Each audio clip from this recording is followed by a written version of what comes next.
Part 5. Are you dying? May cancer ka ba? Anong klaseng sakit? May taning na. Ilang buwan pa ang natitira? Sunod-sunod nitong tanong. Sa bawat salita na pinapakawala ni Paxton ay siya namang pag-awang ng kanyang labi. Siya, may taning, may cancer. Ganon na ba ang kagusto nito na mawala siya sa buhay nito? Kumuyo namang mga kamao niya. Ang walang hiyang lalaking ito, oh. Pasensya ka na ha. Alam kong gustong gusto mo na akong mawala pero hindi pa kasi ako mamamatay eh. Kung gusto mo ay mauna ka na, ganti niya dito. What did you say? Lumapit ito sa kanya na parang leon na handang manlapa ng tao. Hindi siya nagpatinag. Kapag nakita nitong natatakot siya ay lalo lang siya nitong ibubuli. Ang sabi ko ay mauna ka na, pag-uulit nga niya. Ano ba kasi ang ginagawa ng hayop na lalaking ito dito? Nasaan na si Lily? Bumaba ang tingin ni Paxton sa mga nakakuyom niyang mga kamao.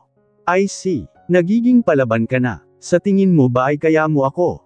Nanliit ang mga mata nito na parabang tinitiras siya sa isipan ito. Lumapit pa ito ng husto sa kanya na parabang ipinapakita nito kung gaano ito katangkad. Sobrang lapit na ng mukha nito. Biglang kumabog ang dibdib niya. You're so feisty. Ang sarap-sarap mong tirisin. Sa liit mong yan, tingin mo ba ay may laban ka sa akin? Hamon nito sa mababang boses. Napalunok si Jillian at malakas itong itinulak palayo. Diyan ka na nga. What the hey, woman? Umuwi ka agad. Kapag nalaman kong naglakwatsa ka pa ay malilintikan kapag uwi ko. Hindi na niya pinansin ang mga sinabi ng lalaki at nagmamadaling lumayo dito habang kinu-question ang kanyang sarili. Bakit ganun na lang ang reaksyon ng kanyang katawan? Bakit sumikdo ng ganon ang kanyang puso? Ipinagsawalang bahala na lang niya iyon at bumalik sa kanilang bahay. Sa dati niyang bahay, may mga importante siyang gamit doon na kailangan niyang kunin habang hindi pa umuwi ang Kuya Ruben niya. May mga personal documents siyang naiwan. Kakailanganin niya ang ngayon. Susubukan ulit niyang maghanap ng trabaho. Kailangan din niya ng perang pangtustos sa kanyang sarili. Bilyonaryo nga ang asawa niya pero kahit kailan ay hindi siya manghihingi dito ni isang kasing. Milagro rin na maituturing kung bibigyan siya nito. Jillian. Tili ni Barbie nang makasalubong niya ito sa isang eskinita.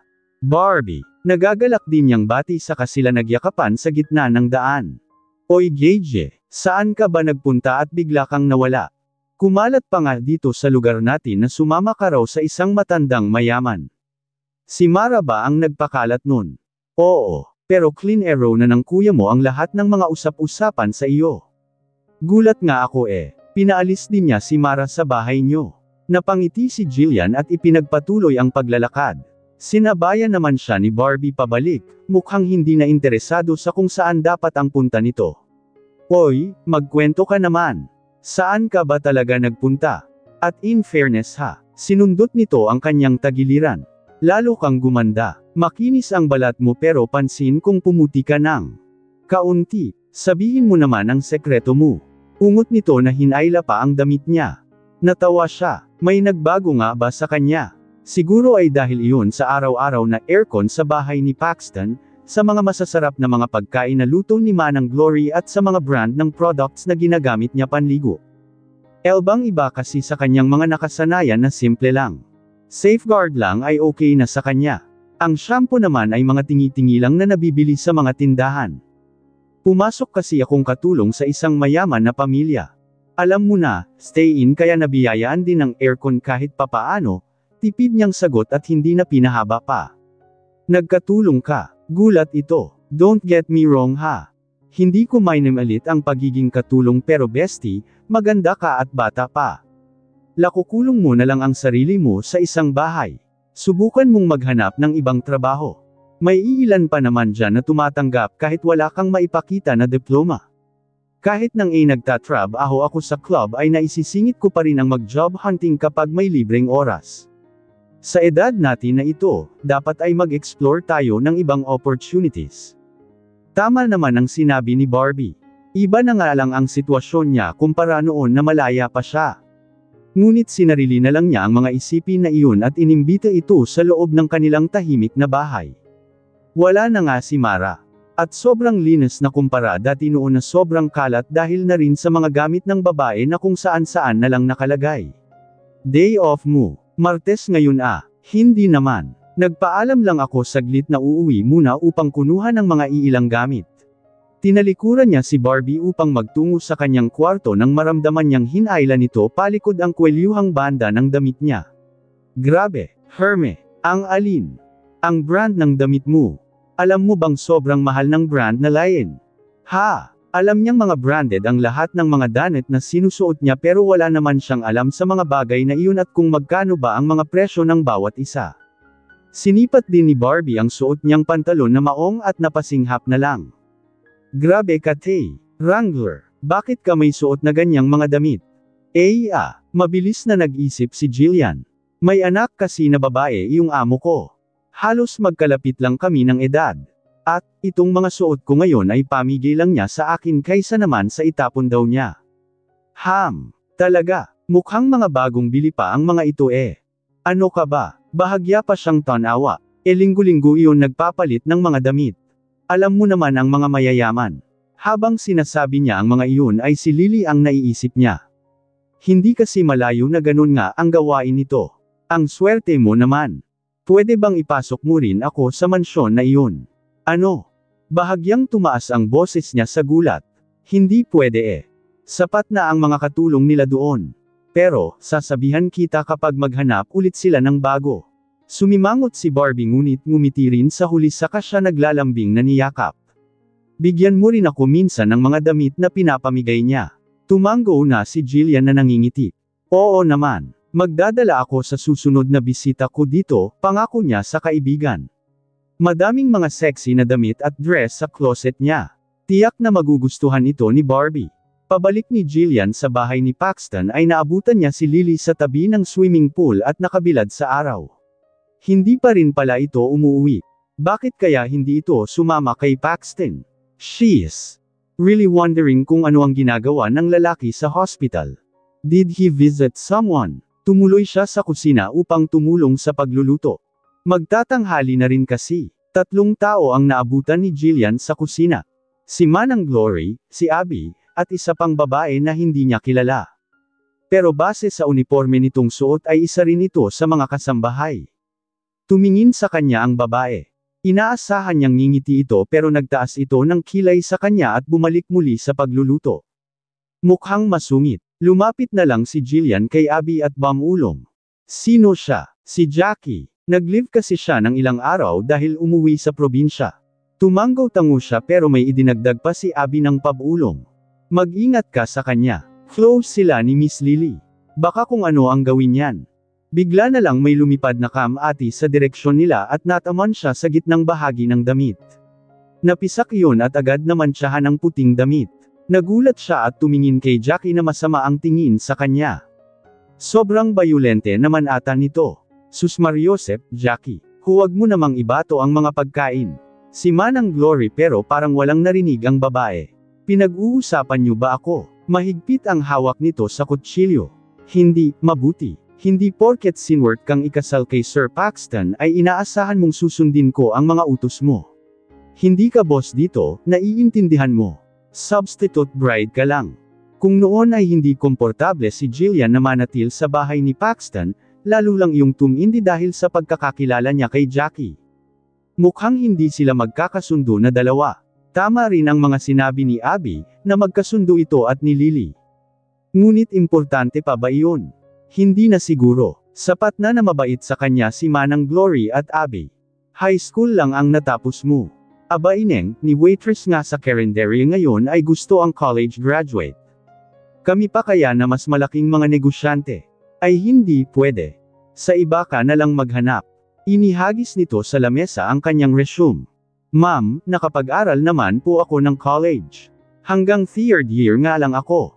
Meron akong kaunting kaalaman sa accounting. Alam ko rin ang mga business pinatigil siya nito sa pagsasalita. Nako, hindi yan pwede. Wala na ngayong naniniwala sa mga ganyang salita. Ang kailangan na sa panahon ngayon ay diploma. College diploma. Transcript of records. Gets mo ba, hiha? Wika pa ng matanda at pinanlakihan pa siya ng mga mata. Mariin na ikinuyom ni Jillian ang kanyang mga karne. Ngali-ngali na niyang suntukin ang mukha ng kaharap. Kaya walang asenso ang bansang ito dahil sa mga ganitong klase ng tao. Imbes na tulungan at turuan ang mga taong kagaya niya ay minamata pa. Paano uunlad ang isang komunidad kung may mga sakam? Paano angat ang lahat kung hindi magtutulungan paitaas? Dahil sa ganong klase ng patakaran ay napipilitan tuloy ang iba na lumipad papunta sa ibang bansa upang magtrabaho, magpaalila sa ibang lahi at ang nakakalangkot pa doon ay may mga hindi pinalad at ginawan pa ng masama. Hinampas ng matandang pangit ng papel ang mukha niya. Hoy! Bakit ganyan ka makatingin sa akin ha? Galit ka dahil sa mga sinabi ko. Totoo naman, kung gusto mo nang hindi tumatanggap ng diploma ay doon ka sa club. Pinasadahan pa siya nito ng tingin sa kangumisi ng nakakaloko. Paniguradong tanggap ka agad doon. Umalis na si Jillian sa harap nito habang nakakapagtimpi pa siya. Kanina pa siya palakad-lakad. Na-applyan na ata niya ang lahat ng makitang job vacancies pero wala pa rin siyang swerte. Sinipa niya ng malakas ang batong nasa daraanan niya. Paggabi na, bukas na lang niya siguro ipagpatuloy ang paghahanap. At, ayon na rin sa doktor ng kanyang ina ay bukas na bukas din ay pwede nang iuwi ang kanyang ina. Saan ka nang galing? Muntik nang mapasigaw si Jillian sa gulat nang mula sa madilim na hardin ay may nagsalita.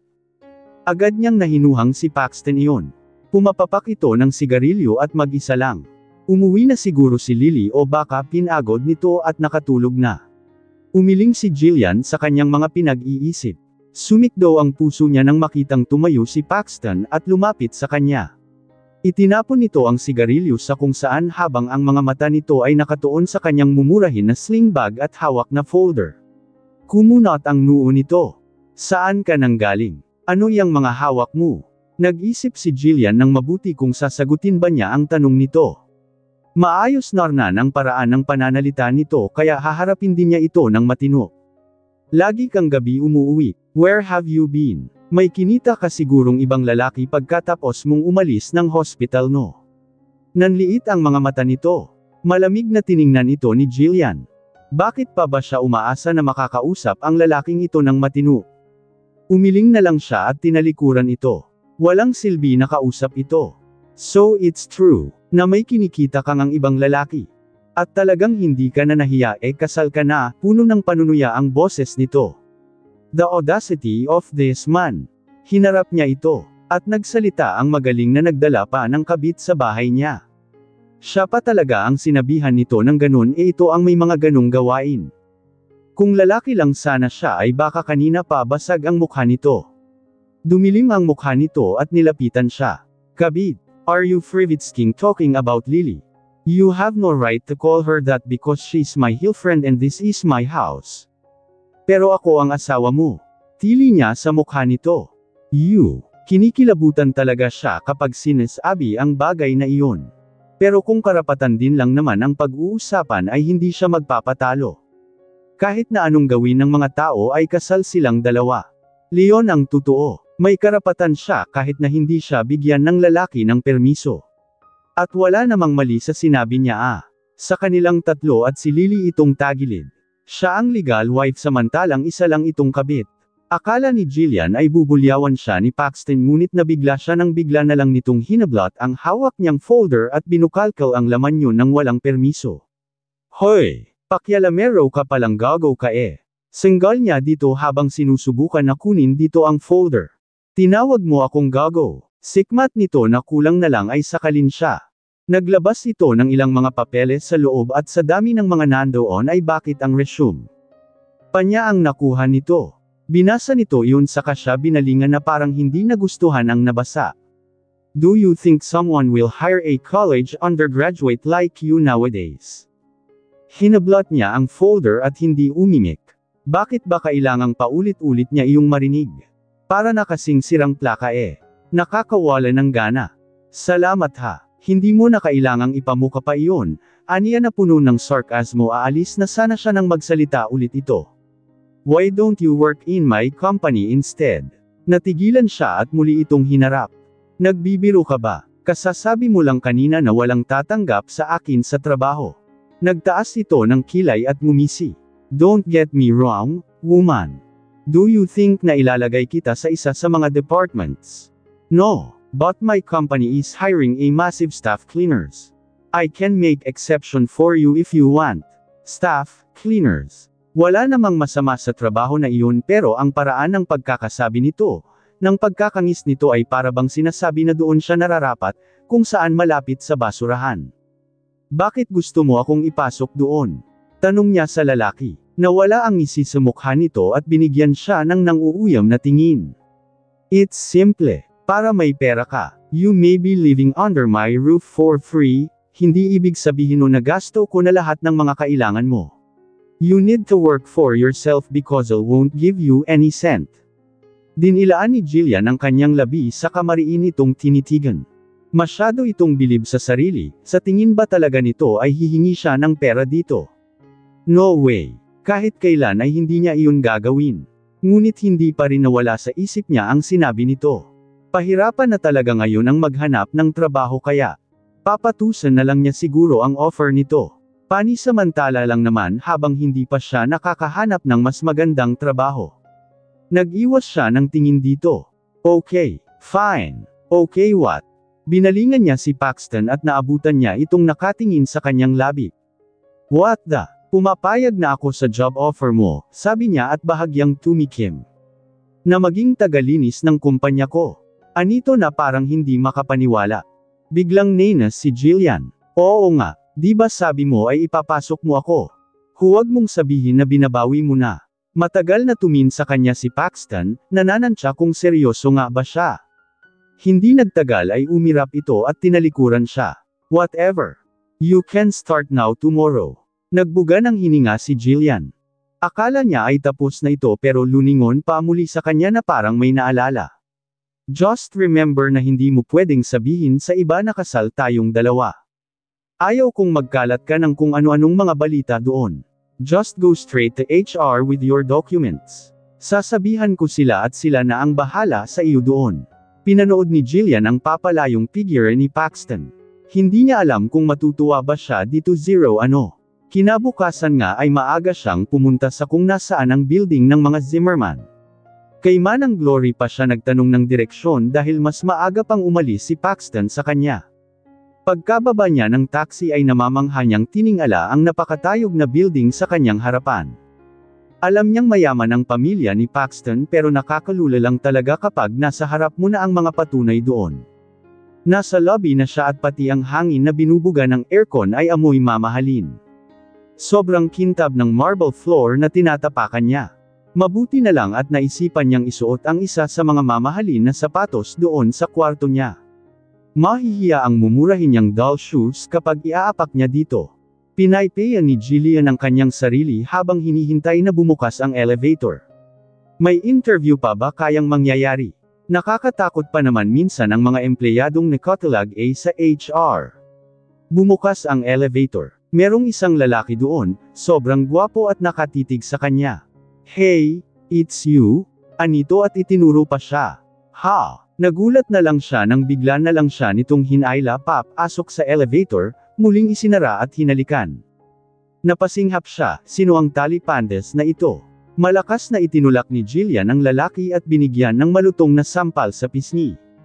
Habol niya ang kanyang hininga na parabang nakipagkarerahan siya. Oh, saad ng lalaki habang sapo ang pisngi nito. Hayop ka! Bakit ka nang hahalik na gagaw ka? Muli niya itong sinugod pero naging maagap ito at hinawakan ang mga kamay niya. Bigla itong tumawa maya-maya. Sorry, hindi ko rin alam. Nabigla rin ako dahil kusang gumalaw ang katawan ko at hinalikan ka. Nanlaki ang mga butas ng ilong ni Jillian sa sinabi ng lalaki. Ngunit nang nagangat siya ng tingin at makita ang mukha nito nang malapitan ay nanlaki ang mga mata niya. Ikaw, kilala kita. Itinuro pa niya ito. Ang lalaki naman ang nagulat sa sinabi niya. Nagtaas pa ito ng kilay sa kanya. You know me. Tumango siya. Ano nga ulit ang pangalan nito? Tyron Casanova. Bulalas niya. Oo, kilala niya ang lalaking ito. How do you know me? Anito at humalukip ka pa. Biglang humagalpak ng tawa si Jillian nang maalala kung paano niya ito namumukhaan. Bukod kasi sa crush na crush ito ni Barbie, ang lalaking ito noon ang laman ng lahat ng mga newspaper ng ilang linggo. Paano kasi hindi ito magiging laman ng balita kung nakabrief itong Pam Anta sa grocery store? Hindi niya alam kung ano ba talaga ang rason na ginawa nito ang bagay na iyon, pero may haka-haka na kagagawan din ito ng mga kaibigan nito. Kalat kaya ang video mo noon sa grocery store, tawa niya at sumandal sa elevator habang nakangisi dito. Tanda pa niya kung paano maglupusay sa kilig ang mga babae na pinalad na nasa grocery store ng mga oras na yin. Meron pang isinugod sa hospital dahil hindi na nakayanan at naglupusay na. Biglang sumimangot si Tyron sa sinabi niya. Please, Jillian. Don't mention that nightmare again. Alam mo ba kung ilang gabi akong binangungot dahil doon? Lalong natawa si Jillian sa sinabi nito nang may nag-sink in sa kanya. Teka, tinawag mo akong Jillian. Kilala mo ako. Ito naman ngayon ang ngumisi. Of course I know you. Paano? Hindi naman ako sikat na tao. Palengke at bahay lang ako laging naglalagi. Umiling ito at itinuro ang diamond ring na nasa daliri niya. Dama ko rin ang tingin niya doon. Ngayon lang niya napagtuunan ng pansin na may suot nga pala siyang singsing. At diamante pa. Paano na lang kapag may biglang magka-interes at hablutan iyon sa daliri niya? Paniguradong malalagot siya kay Paxton. Para pa naman sana ito kay Lily. Wala sa sariling hinugot ni Jillian iyon sa kanyang daliri. Why are you removing it? Paxton will get mad if he saw you not wearing it. Naningkit ang mga mata niya kay Tyron. Paanong kilala mo ako? At sinong Paxton ang tinutukoy mo? Natawa ito at sinukle ang buhok. Honey, I know that you are married to him. Paxton Zimmerman is my friend, and for your information, I was there on your wedding day. I mean, your legendary wedding. Nalaglag ang panga ni Jillian sa mga narinig. Seryoso ba ito? Ngumisi si Tyron sa kanya at lumapit. Bakit parang gulat na gulat ka? Nakakagulat naman kasi talaga. Oh my gosh! Tinakpan ni Jillian ang kanyang mukha sa labis na kahihiyan. Ibig sabihin ay nakita at narinig mo ang lahat ng mga ginawa ko noo. Tangina, anong klaseng laro ito? Humalaklak si Tyron at lalo pang lumapit sa kanya. Inilagay nito anig mga kamay sa magkabilang gilid niya, trapping her between him and the elevator wall.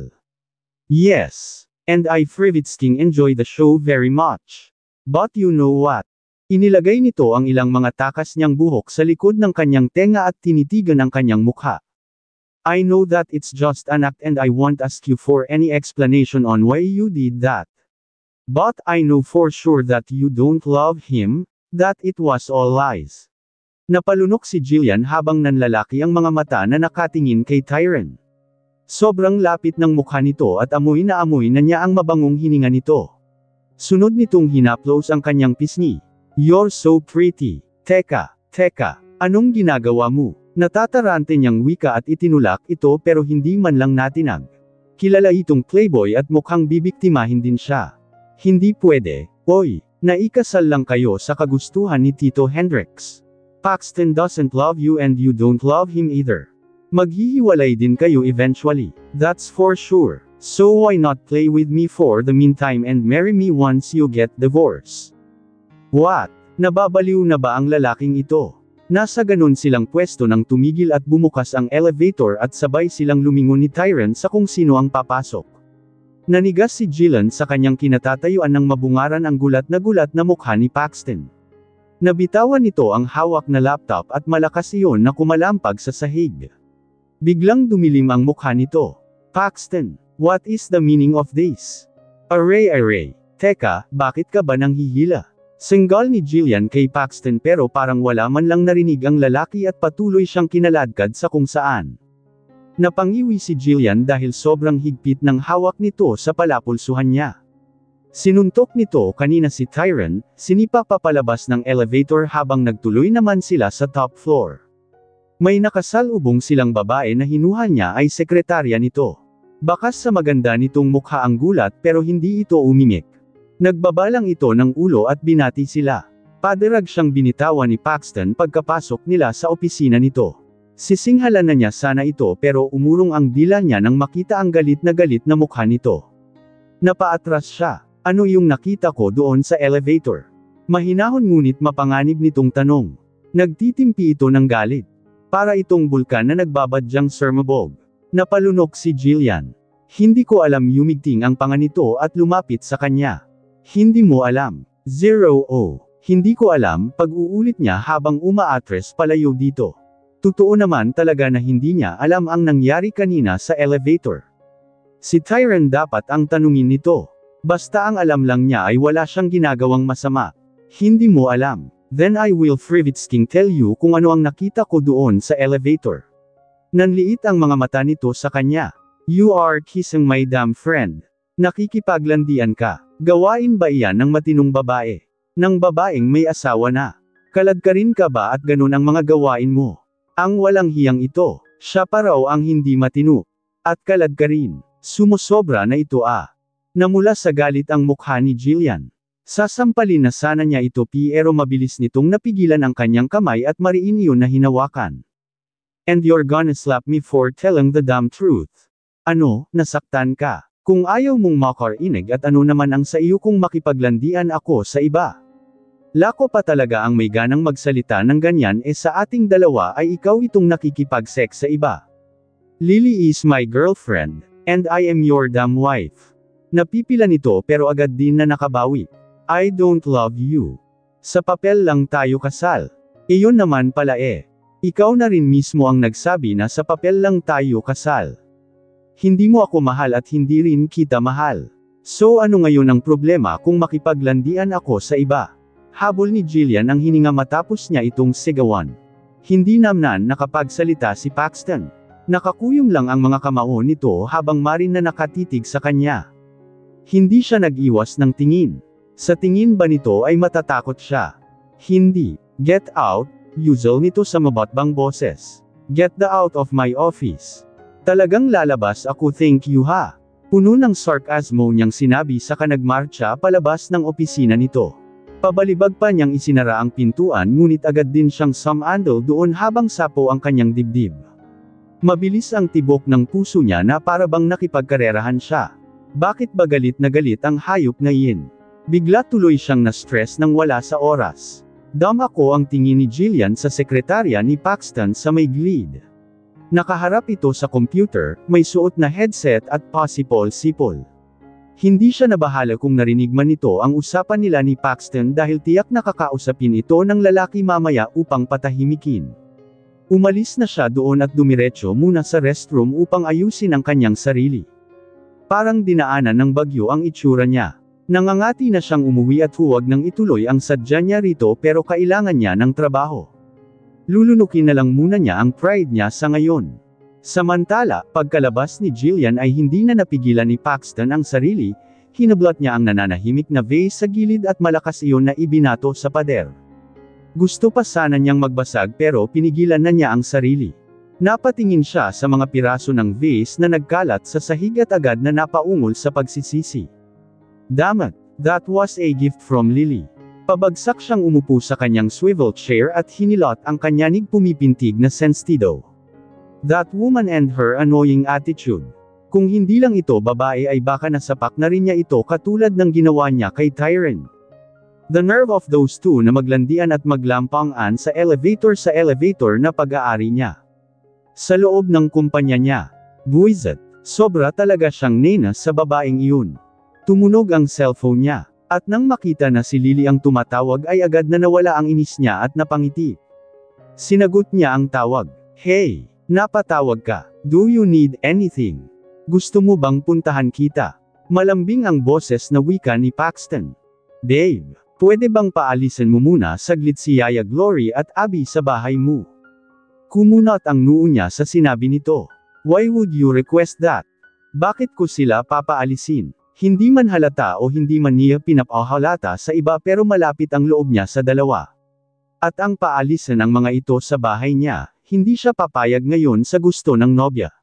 No, hindi mo naman sila papaalisin. Ilipat mo muna sila sa inyong family house kahit ngayong araw lang. Okay na si Jackie lang muna ang matira. Lalong kumunot ang noo niya at hindi mapigilan ang magtaka. Bakit ko naman sila ililipat doon? Matagal bago nakasagot si Lily. At nang magsalita ulit ito ay sobrang lamang na ng boses nito at may halo iyong panunukso. Gusto kasi kitang masolo. Alam mo naman na ayaw sa akin ng dalawang iyon. Kahit ngayon lang babe. May binili akong sexy na lingerie. Gusto kong makita mo iyon na suot ko. Napalunok si Paxton sa paraan ng pananalita ni Lily. Mababa ang boses nito at halat ang nang-eengganyo. Tumikim siya at niluwagan ang necktie. Sure, sasabihan ko sila pagkatapos nito. Yes. Thank you, babe. I love you, he chuckled. I love you too, Lily. Ikaw si Jillian Gonzalez. Tanong ng babaeng naabutan ni Jillian sa HR. Ibinaba pa nito ang suot na salamin upang matingnan siya ng mabuti. Opo, ako nga po, tipid niyang sagot dito. Nagtaas ito ng kilay. Kano-ano ka ni Mr. Zimmerman at siya pa talaga ang nagrekomenda sa iyo dito? Tanong nito habang binabasa ang mga documents na ipinasa niya. May pagkasungit man ito pero mukhang okay naman nakausap. Nagkamot si Jillian ng ulo at mabilis na nag-isip ng pwedeng isagot. Bakit ba naman kasi tinanong pa iyon? Dati po kasi akong katulong sa bahay nila. At bakit ka naman umalis doon sa bahay nila mas maganda ang tumuloy doon kaysa dito? Tandang pananong panipit, gusto ko lang po ng new environment. Napangiwi si Jillian sa sagot niya habang ang kaharap naman ay napasimangot. Sige, bukas ka na lang magsimula at titingnan pa nila kung saan ka pwedeng i-assign sa paglilinis. May iba ka pa bang katanungan, Miss Gonzalez? Magkano po ang sweldo? Hindi dapat niya iyon tinatanong pero curious talaga siya sa bagay na iyon, 20k per month. Di hamak na mas malaki kaysa sa ibang mga kumpanya. Namangha si Jillian sa narinig. Malaki na talaga iyon para sa ganoong klase ng trabaho. May naririnig pa nga siyang mga balita noon na underpaid ang ilan pero mukhang maayos ang patakaran dito sa kumpanya ni Paxton. Anything else? Benefits po. Sumimangot ito ngunit sinagot rin ang tanong niya. Kumpleto ang mga benepisyo dito. Sinigurado talaga ni Sir Hendrix na pantay-pantay ang lahat pagdating sa mga benepisyo na ibibigay ng kumpanya sa lahat ng mga empleyado nila. Ang pinagkaiba lang ay ang mga sweldo syempre. Tumanggo-tango si Jillian. Hindi na siya nagtaka kay Sir Hendrix. Nakilala na niya ito. Mabait at sobrang generous na tao. Ang ikinagugulo nga lang ng isipan niya ay kung bakit siya ipinakasal sa anak nito. Kailan kaya niya ulit ito makikita? At dahil maaga pa at bukas pa siya magsisimula ay bibisita na lang siya sa kanilang bahay. Ayon sa Kuya Ruben niya ay naiuwi na nito kani-kanina lang ang kanilang ina. Lalo pa siyang napangiti ng mabalitaan na gising na rin si Lance. Sunod-sunod ang mga magagandang nangyayari sa buhay niya. Sana nga lang ay magtuloy-tuloy ito. Jillian, anak, magtapat ka nga sa akin. Saan mo kinuha ang pera na ipinambayad mo sa hospital at sa operasyon ko? Alam kong hindi basta-basta ang nag-asto doon. Hindi nakaimik si Jillian. Kanina pa siya ginigisa ng ina tungkol sa bagay na iyon. Sinubukan din niyang iwala ang usapan pero hindi talaga siya makawala. Saan ka kumuha ng pera anak? Ibinebenta mo na ba ang sarili mo? Hindi po, saan ka nga kumuha ng pambayad mo sa hospital? Jillian naman, hindi ako makakatulog nito kapag hindi mo sabihin ang totoo. Hindi ko mapapatawad ang sarili ko kapag gumagawa ka na pala ng bagay na ikakapahamak mo. Mas gugustuhin ko na lang na mamatay ma. Ano po ba yung mga pinagsasabi ninyo? Pagpuputol niya sa sinasabi ng ina. Tinalikuran ni Carmela ang anak. Masama ang loob ko. Alam kong may ginawa kang hindi maganda. Malaki ang pasasalamat ko pero kung ang kapalit naman ay kayo ang mahirapan, sana ay huwag na lang. Hinayaan nyo na lang sana akong mawala. Nabasag ang boses nito. Mahigpit na niyakap ni Jillian ang ina mula sa likuran na naluluha. I'm sorry, ma. Huwag po sana kayong magsalita ng ganyan. Kung ganun ay magsabi ka ng totoo. Sa huli ay walang nagawa si Jillian kundi ang sabihin sa ina ang lahat-lahat. Wala sana siyang balak ipaalam dito ang kanyang mga pinaggagawa pero ayaw niyang magalit at magtampo ito sa kanya. Totoo ba ang lahat ng mga sinabi mo? Anito maya-maya. Kalmado man ang boses nito pero mahahalata pa rin sa mga mata ng ina ang labis na pagkabigla sa mga isiniwalat niya. Nagbaba ng ulo si Jillian, "Zero po ma." Matagal na namayani ang katahimikan bago nagsalita si Carmela. Nanira ka ng mga buhay, Jillian. Naiintindihan mo ba iyon? Naisip mo ba kung ano ang mararamdaman nila sa ginawa mo? Lisipin pa ba niya iyon kung ganong kailangan niya ng pera? Sorry ma, Leon lang ang tangi niyang nasabi. Saan ka tumutuloy? Huwag na huwag kang magsisinungaling sa akin, anak, sunod nitong tanong. May pagbabanta rin sa boses nito. Maria, nagyuko ng ulo si Jillian at tinitigan ang kanyang magkasiklap na mga kamay. Saan ka tumutuloy? Tuluyan ng tumulo ang mga luha niya at sa nanjing ineg na mga labi ay nagsalita. Kasal na po ako, ma. May asawa na po ako. Nabitawan ni Carmela ang hawak na baso at gamulong iyon sa sahig na kahoy. Anong sinabi mo? Napasinghap si Jillian at mariin na ipinikit ang mga mata. May asawa na po ako at doon na ako tumutuloy sa bahay niya. Napahagulgol na si Carmela habang hindi makapaniwala sa mga sinabi ng anak. Bakit, Jillian? Anong nangyari sa iyo? Patawarin mo ako, ma. Ginawa ko lang naman iyon para ano? Para sa akin. Anak, sa tingin mo ba ay magiging masaya ako na nakikita ko kayong naghihirap? Hinayaan niyo na lang sana ako kaysa kayong mga anak ko ang magdusa. Nagangat ng ulo si Jillian at sinalubong ng tingin si Carmela. Naririnig niyo ba ang sinasabi niyo? Ma, sa tingin mo ba ay hahayaan ka naming mawala ng ganun-ganun na lang? Ma, lahat ay gagawin ko upang gumaling kayo. Kahit pumunta ako sa impyerno ay handa ako. Nawala na sa atin si Papa, hindi ako papayag na pati kayo ay mawala. Nagmamadali siyang lumabas pagkatapos nun. Jillian. Habol ni Carmela ngunit parang wala nang narinig ang anak. Hoy, anong nangyari sa iyo? Anang Kuya Ruben niya nang makasalubong ito pero umiling lang siya at nagtuloy. Medyo nagtatampo siya sa ina. Naiintindihan naman niya na nagulat ito at nagalit pero ang sabihin na sana ay pinabayaan na lang nila ito nakakasama ng loob. Sino bang anak ang papanoorin na lang ang mga magulang na maghirap? Mukhang kailangan muna nila ng panahon upang makapag-isip at kumalma. Sa ngayon ay bibisitahin na muna niya si Lance sa hospital. Ang pangit mong umiyak, Leon ang unang salita ni Lance sa kanya. Tinampol niya ang braso nito at sumimangot. Aray, bakit ka ba nananakit? Nakaligtas nga ako sa kamatayan pero mukhang ikaw naman ang dadali sa akin. Reklamo nito na nakangiwi. Pinanlakihan niya ito ng mga mata. Huwag kang ang owa. Hindi naman iyon malakas. Natawa si Lance. Masakit kaya? Inungusan niya ito ngunit agad din silang natahimik. Tumikim si Jillian at binasag iyon. I'm sorry, and thank you, aniya sa mababa at sinserong boses. Bumaling sa kanya si Lance at lumambat ang ekspresyon ng mukha nito. Hindi mo naman kailangang humingi ng tawad at magpasalamat. Gaya ng sinabi ko noon, I did all those things on my own will. Walang pumilit sa akin. Pero kung hindi dahil sa iyo ginulo ni Lance ang buhok niya hanggang sa magkabuhol-buhol iyon. You're welcome, okay. Kung gusto mo talagang bumawi ay ilibre mo na lang ako pagkalabas ko dito sa hospital. Hindi na muling umimik pa si Jillian at pinakatitigan na lang ang lalaki. Para itong anghel na ipinadala sa lupa upang tulungan sila. May ganito ba talagang kabait na tao? To the point na ipapahamak pa nito ang sarili. Hindi na dapat pa siya naghahanap ng rason sa pagtulong nito ngunit. Nakakapagtaka lang talaga. Gusto ko sa isang seafood restaurant. Yung eat all you can para mabusog talaga tayo. Gumuhit ang ngiti sa mga labi niya. Sige, paramihan tayo. Magbabayad ang talo. What? Ako nga ang ililibre mo. Bakit, hindi mo ako kayang talunin sa kainan? Hamon niya dito. Ngumisi ito, it's a deal then. I'll make sure na ikaw ang magbabayad. Napangisi na rin siya. Ngiting-ngiti si Jillian habang pauwi. So far ay nagkabati na sila ng kanyang ina. Tumawag kasi ito kanina habang kausap si Lance. Medyo nagtagal din siya sa hospital dahil napasarap ang kwentuhan nilang dalawa. It's odd, really. Sobrang gaan ang pakiramdam niya dito. Para niya itong best buddy. Walang ailangan at hiyaan kahit nakakilala pa lang nila. Pasipol-sipol pa siya habang papasok ng gate sa bahay ni Paxton.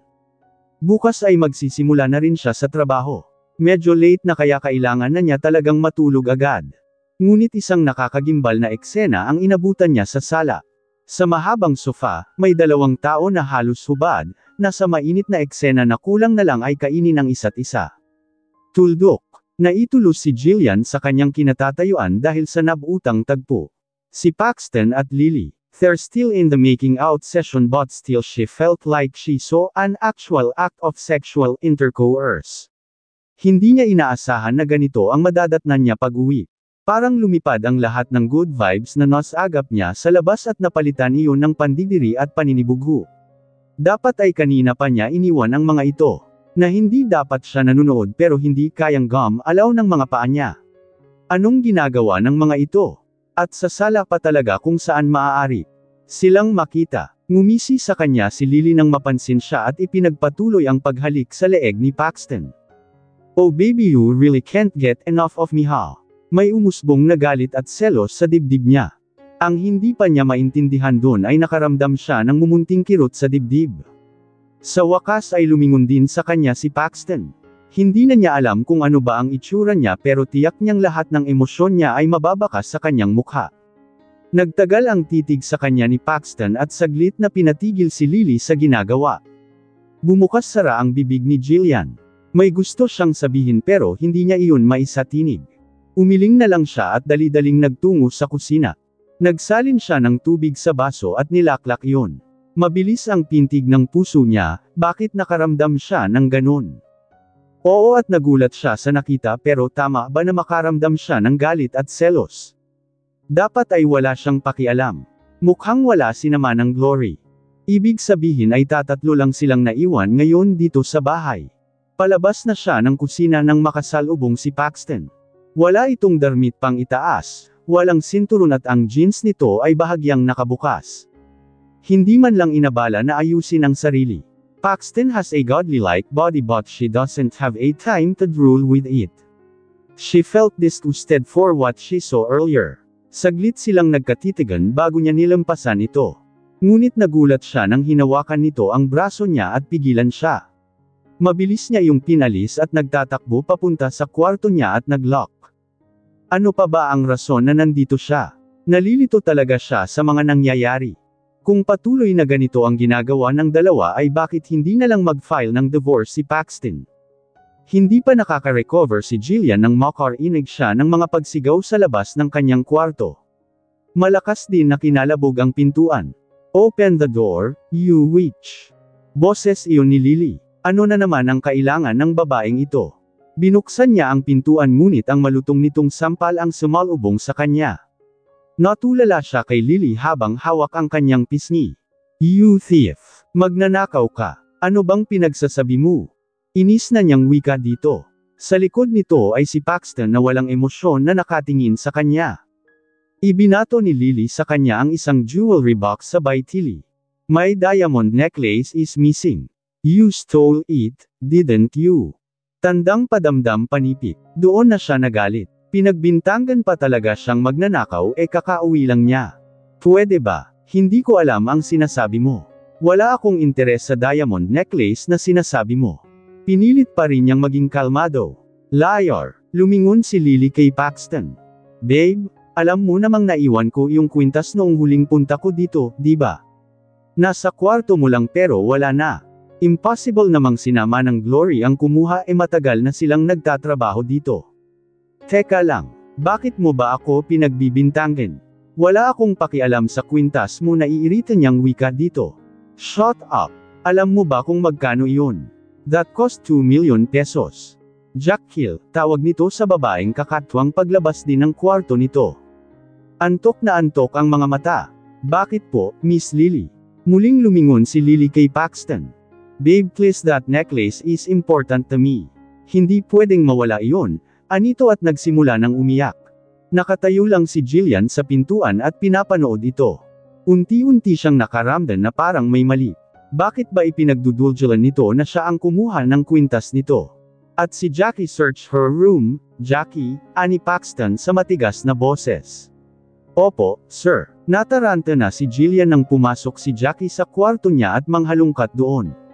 Ano bang kalokohan ito? Sinabi na ngang wala akong kinukuha, ito po ba ang kwintas na hinahanap niyo, Miss Lily? Mula nga sa mumurahin niyang bag ay may inilabas doon si Jackie na sobrang ganda na kwintas. Iyan nga, napatda siya. Paanong napunta iyon sa bag niya?